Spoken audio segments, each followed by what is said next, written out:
Pero, ang sabi ni Jesus, ang ibig maging dakila ay dapat maging lingkod. Ang ibig maging pinuno ay dapat maging alipin. At hindi ito sinabi ni Jesus ng basta na lamang, sapagkat siya mismo bilang anak ng Diyos na maging tao ay nag-alay ng kanyang buhay para sa ikatutubos ng marami. Tayong lahat po, ang bawat isa, ay nagnanais din na maging dakila, na maging pinuno, at hindi naman po ito masama. Hindi masama na magkaroon ng ganong pangarap, ng ganong hangarin, ng ganong layunin sa buhay. At upang ito po ay maabot, ay merong dalawang paraan. Ang paraan makamundo at ang paraan makadiyos. Ang paraan makamundo po ay nagsisimula na ito sa school. Kaya pre-elementary pa lang, kinder, o ano ba yun? Ano ba yun bago mag-kinder? Nursery. Mula kinder hanggang nursery, hanggang elementary, hanggang high school, hanggang college, hanggang postgraduate. Meron mga honors. First honors. Second honors. Best in writing.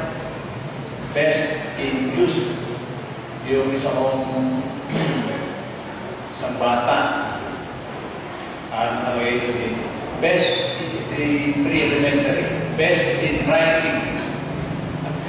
Sister, ano ibig sabihin dito, best in writing? Ay, ibig sabihin po yung magaling na yung paganda ang sulat. Best in writing. Mga most active, yung most active, Tagalog, hindi yung magulo.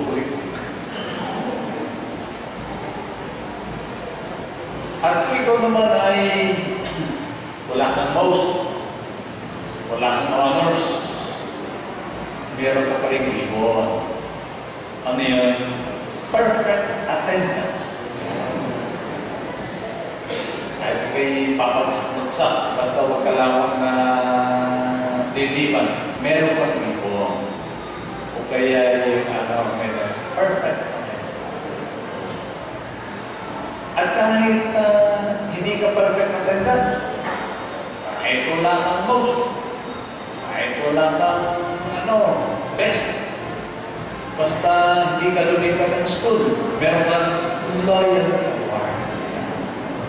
Kaya doon sa Facebook o kaya sa YouTube, meron isang litrato, isang bata, graduation, umiiyak yung bata. Sabi niya, naroon sa upuan, umiiyak yung bata, sabi, nag-uwiyak na yung aking mga kaklase, hindi pa rin ako tinatawag sa stage. Sapagkat inaasahan na siya nakakatanggap ng reward, medal. Bahagi ito ng ating mga taong pagbibigay ng parangal. Sa lipunan, meron tayong beauty contest. At yung beauty contest, merong pagbabago. Merong beauty contest na ang pinagbabasihan na hindi na yung beauty. Hindi magkano yung nakalap na pera. Kaya pag ikaw ay pinakamarami ang nalakat na contribution, di panalo ka sa beauty contest. Kahit pa paano. Ganun din, mga talents, mga talents, mga sports, kaya itong nakaraan dati hindi pa natin ganang binibigyan ng pansin yung tawag doon, yung football. Eh ngayon din naging sikat na yung football, World Cup, ganyan. Boxing, kaya na, mula sa pinakabata, mula sa pinakamatanda, kaya na si Manny Pacquiao. Ganun din sa basketball. Ganun din sa kapangyarihan. Lahat ay nagnanais na maging boss. Matawag na manager. Matawag na pangulo. Maging chief. O kaya Sir Chief. At ang lahat nito po ay meron isang layunin. Yung ikaw ay tingalain, ikaw ay hangaan, pagpuguyagan, pagpugayan, ikaw ay tularan, ikaw ay parangalan, na ikaw ay dakilaan. At ang sentro ng attention ay ang sarili, maging number one. Ang sentro ng attention ay ang sarili, maging number one. Ito po yung pagiging dakila sa makataong pananaw. Ang isa pang paraan po ay yung makadiyos na paraan ng pagiging dakila. At ito yung sinasabi ni Jesus doon sa kanyang nalagad. Ang nais na maging dakila ay dapat naglilingkod. Ang nais maging dakila ay dapat maging alip. Lilimutin ang sarili. Papasanin ang krus araw-araw. Iaalay ang sarili. Mamamatay sa sarili. At ang layunin ay hindi upang maging number one ang sarili, kundi upang tularan ang tunay na number one, si Jesus. Kaya ang katawag paraan ng pagiging dakila ay itinuturo ang sarili. Ang makadiyos na paraan ng pagiging dakila ay itinuturo si Jesus. Kaya naman, sa unang pagbasa ay sinasabi sa atin ang bunga ng pagiging dakila. Ang paraan at ang bunga ng pagiging dakila ayon sa makadiyos na ibinigay sa atin ni Jesus. At ito ba yung sinasabi ko sa Pablo? Sa iyong pagtulad kay Jesus, ikaw ay maaaring nagigipit, ngunit hindi ka magagapit. Ikaw ay mag-aalinlangan, pero hindi ka mawawalan ng pag-asa. Ikaw ay usigin, pero hindi ka mawawalan ng kaibigan. Ikaw ay maibubuhan, pero hindi ka tuluyan mailulog. Dahan-dahan kang mamamatay, pero ang mga taong iyong pinaglilingkuran alang-alang kay Jesus ay unti-unting mabubuhay. Magkakaroon ng buhay na wala. Ang iyong mga pinaglilingkuran ay tatanggap ng kaloob ng Diyos. At lalong dadami ang magpapasalamat at magpupuri sa Diyos. Kaya laging Diyos ang direksyon.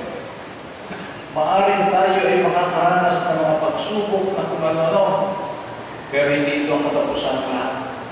Tayo babangon sapagat ang magbabangon sa atin ay hindi ang sarili, kundi ang ating Panginoon Diyos. Yan po ang dahilan kung bakit sa araw na ito ay ating pinararanalan ng ating patron si Santiago Apostol. At sa pambugat ng panalangin ay sinasabi dito, Ama naming makapangyarihan, itinalaga mo ang unang pag-aani ng iyong mga apostol sa pagdana ng dugo ni Santiago. pag-aani. Sapagkat si Santiago, hindi pa tumatagal na si Jesus ay mamatay. Siya na isinunod ni Herodes, pinatay din si Santiago. Ang dahilan ay ang pagsunod sa naging halimbawa ni Jesus. Dahil dito, nakalagay dito sa pagdalamin ito, ipagkaloob mong tumibay ang iyong sambayanan. Sino ito? Tayo. Dito sa parokya, na itinatag sa karangalan ni Santiago Apostol sa kanyang pagpapahayag ng pananampalataya at lubusang pagkakamit ng pagdalangin niyang puspusan. At ano ang pagdalangin ni Santiago? Na tayo rin ay maging katulad niya sa pagsunod sa halimbawa ng ating Panginoong Hesus. Kaya po, marami tayong mga pangarap sa buhay, marami tayong mga kahilingan, pero ano bang nangyayari dito sa mga kahilingan nito? Nawawala, natatapos, at nananatiling hanggang dito na lamang sa buhay. Nagbinibigay sa ating halimbawa ng ating pagdidilay, ng ating pagdiriwang sa kapistahang ito ay huwag makontento sa pagiging dakilan ayon sa makamundong pamunayan. Kundi ating harapin, pangarapin ang pagsumikapan na higit lampas sa kadakilaan makamundo ay marating natin at makamit ang kadakilaan hindi nawawala, hindi natatapos, hindi inaanay, hindi nawawasak ng bagyo, kundi nagsisimula dito sa lupa at nagpapatuloy sa buhay na walang hanggan sa kanila. Kaya ngayon, tagal nang namatay si Santiago, pero hanggang ngayon, pinangarangalan pa rin natin sapagkat nakamit niya ang gantimpala, Diyos lamang ang makapagbibigay. Kaya sa ating pagdidibusyon, sa ating patron, matapos na hiningin natin yung mga pangangailangan natin, yung ating kalilimutan, ang pinaka-importante, Santiago, tulungan mo, nakatulad mo, ay matuto, sumunod kay Jesus. Kung ating pagkasal, habang pinagpapatuloy natin ang pangalan ni Jesus. Ay tumayo, ating ipahayag ang pananampalataya. Sumasampalataya sa Diyos sa mga kapangyarihan sa lahat, na may gawa ng langit at lupa. Sumasampalataya ko kay Jesucristo, isa anak ng Diyos, Panginoon natin lahat. Nagkatawang tao sa lalang ng Espiritu Santo, ipinanganak ni Santa Maria Virgen, pinagpakasakit ni Poncio Pilato, ipinako sa krus na matay ni Ibig, nalawag sa larawan ng mayma, na may ikatlong araw na buhay na maguling, umakyat sa langit, nalulunod sa kanan ng Diyos ang mga makapangyarihan sa lahat. Doon magmumula parimito at hukom sa nabubuhay at namatay na tao. Sumasampalataya naman ako sa Diyos Espiritu Santo, sa banal ng simbahang Katolika, sa kasamahan ng mga banal, sa kapatawaran ng mga kasalanan, sa pagkabuhay ng muli ng mga namatay na tao, at sa buhay ng walang hanggan. Amen. Mga kapatid, idulog natin sa Ama ang ating mga panalangin na pinalakas ng pag-aalay ng buhay ni Apostol Santiago, ang ating itutugon. Panginoon, maging sandigan ka namin. Panginoon, maging sandigan ka namin. Para sa Santo Papa Francisco at ating Obispo Benaventura Famanico, naway pagkalooban sila ng Panginoon ng karunungan at lakas upang magampanan nila ang kanilang tungkulin sa diwa ng paglilingkod at pagdalaan ng sarili para sa simbahan. Manalangin tayo sa Panginoon. Panginoon, maging sandigan ka namin. Para sa mga pinuno ng ating pamahalaan, naway muspusin sila ng mga biyaya ng banal na Espiritu upang makatupad sila sa kanilang tungkulin ng may katapatan at pag-alalay sa sarili para sa bayan. Manalangin tayo sa Panginoon. Panginoon, maging sandigan ka namin. Para sa mga misyonero at relihiyoso, naway pagkalooban sila ng lakas ni Santiago upang maipahayag nila ng mabuting balita sa lahat ng panig ng mundo. Manalangin tayo sa Panginoon. Panginoon, maging sandigan ka namin. Para sa mga kabataan, naway tumugon sila sa tawag ng Diyos para sa pagpapari at buhay relihiyoso ng buong puso at diwa at paglilingkod. Manalangin tayo sa Panginoon. Panginoon, maging sandigan ka namin. Para sa lahat ng mamamayan ng Paete, naway pamimintuho kay Santiago Apostol ay mapalalim sa ating pananampalataya upang pagkalooban na masaganang pamumuhay at ilayo sa mga kalamidad at makasunod sa banal na kalooban ng Diyos. Manalangin tayo. Panginoon, maging sandigan ka namin. Para sa mga may sakit at matatanda, naway matanto nila ang biyaya ng pakikibahagi sa paghihirap ni Kristo at maranasan ang Diyos sa kanilang araw-araw na sakripisyo. Manalangin tayo sa Panginoon. Panginoon, maging sandigan ka namin. Para sa mga pumanaw nating kamag-anak at kaibigan, naway makasalo sila sa kasayahan at tagumpay ni Kristo sa kaharian ng langit. Manalangin tayo sa Panginoon. Panginoon, maging sandigan ka namin. Makapangyarihan Diyos at Ama, tigin mo ang mga panalangin na iyong sabayanan na itipon sa pananampalatayang galing sa mga apostol at pinalalakas ng kanilang mga panalangin. Inihiling namin ito kay Kristo, aming tagapagligtas. Amen.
makapangyarihan.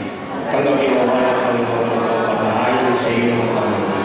Sa kapurihan niya at karangalan sa ating kapakinabangan at sa buong sambayanan niyang Panginoon. Ama naming lumikha, dalisayin mo kami, pagundahan sa nagliligtas na binyag ng iyong anak, upang sa kapistahan ni Apostol Santiago na niloob mo unang makainom ng kanyang kalis, kami makapaghandog ng haing iyong tinatanggap na manamis sa pamamagitan ng Jesucristo kasama ng Espiritu Santo magpasawalang hanggan. Amen.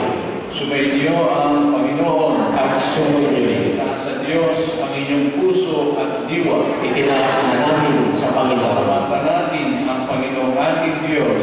Marapat na siya ay pasalamatan. Ang maraming makapangyarihan, tunay ng marapat ay ikaw ay aming pasalamatan. Ikaw ang pastol na laging pumapatnubay sa mga kabilang sa dinilingang pumutawan.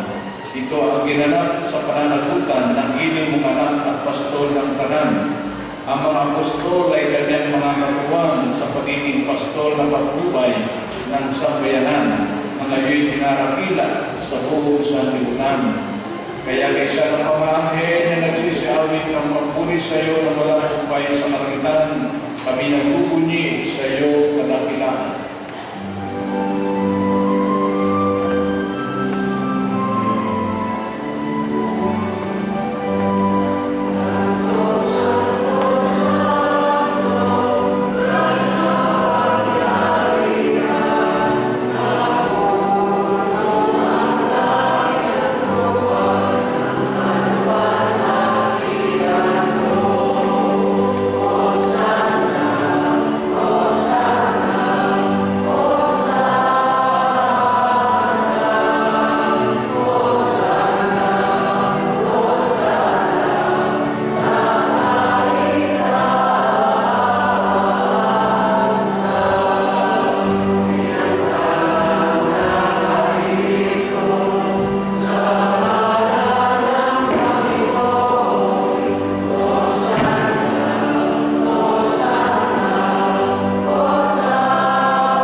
Gayon din naman, pagkatapos ng hapunan, hinawakan niya ang kalis, muli kanyang pinasalamatan, iniabot na iyon sa kanyang mga alagad at sinabi, tanggapin ninyong lahat ito at inumin. Ito ang kalis ng aking dugo ng bago at walang hanggang tipan. Ang aking dugo na ibubuhos para sa inyo at para sa lahat sa ikapagpapatawad ng mga kasalanan. Gawin ninyo ito sa pag-alala sa akin.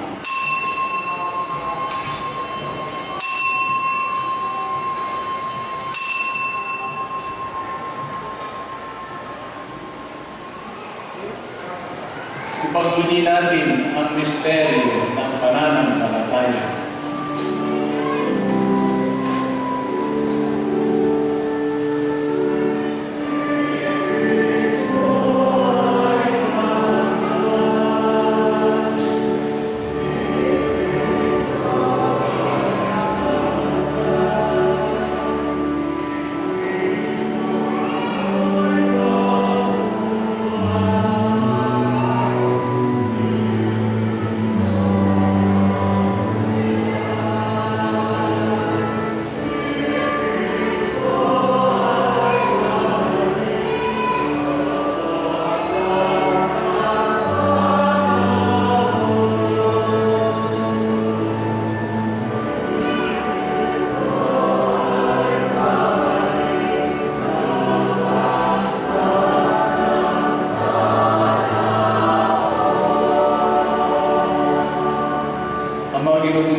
Kaya bilang pasasalamat ngayon aming iniaalay sa iyo ang buhay at banal na paghahain ito. Tunghayan mo ang handog na ito ng iyong simbahan. Masdan mo ang iyong anak na nag-aray ng kanyang buhay upang kami ay pakipagkasundo sa iyo. Loobin mong kami magsasalo-salo sa kanyang katawan at dugo ay mapuspos ng Espiritu Santo at maging isang katawan at isang diwa kay Kristo.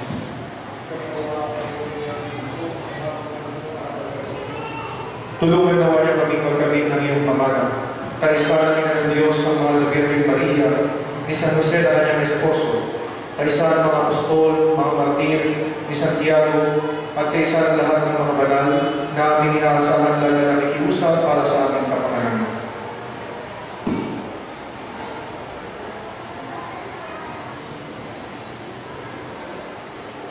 Ama, ang handog na ito na aming pinagkakasundo sa iyo ay magpumalawa ng kapayapaan at kaligtasan para sa buong daigdig. Pakatagin mo sa pananampalataya at pag-ibig ng iyong simbahan na lalakbay sa lupa. Kasama ng iyong lingkod na si Papa Francisco, ang aming obispo sa Buenaventura, ng kanang mga obispo at buong kapayaan at ang iyong piniling sambayanan. Dinggin mo ang kahilingan na iyong angkan na naipilikon mo sa iyong harapan. Amang kawain, upupin mo pag-isahin ang lahat ng iyong mga anak sa bawat panig at sulok ng daigdig. Gawaan ang patuloy sa iyong kaharian na mga kapatid namin iba. At ang lahat ng lubisan na sa mundong ito nagkataglay ng pag-ibig sa iyo. Kami ay umaasa ang mararating sa iyong piling at sa masamang magkakamasa ng iyong kalilingang walang banig sapagkat aming masisilayan ng iyong pagandahan sa pamagitan ng aming Panginoon Jesucristo na siyang pinagdaraanan sa bawat kaloob sa aming kabutihan. Sa pamamagitan ni Kristo, kasama niya sa Kanya, ang lahat ng parangal at papuri sa iyo, Diyos Amang